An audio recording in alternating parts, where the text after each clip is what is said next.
Bapak sesepuh Aji Sepuh Dusun Banjarakung kawula hormati, dan juga Bapak RT RW lingkungan ingkang kula sayangi.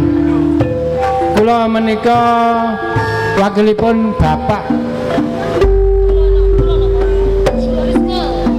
wakilipun Ibu Rizke siang menika ngrawuhaken kuda lumping Satrio Putra Pandawa ngawiji kalian Turanggajaya saking Lebak.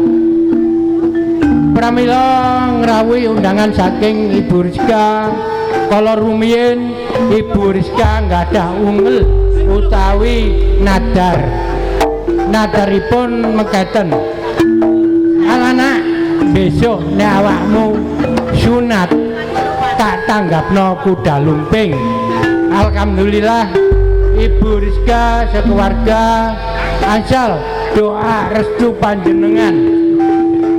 Boten kesupen angsalipun nggadah ungel pramila dilaksanakaken nggih dinten menika. Mugi-mugi mantun ngelaksanaken nadaripun Ibu Rizki sekeluarga kinaringan rahayu wilujeng slamet, boten wonten alangan setunggal punapa menapa. Slamet wonten panggenan, slamet wonten radosan. Para sesepuh Aji Sepuh, kula mboten matur kathah-kathah ing ngarsa panjenengan bilih anggen kula matur kirang sae utawi kirang nyeceki wonten manah panjenengan sedaya.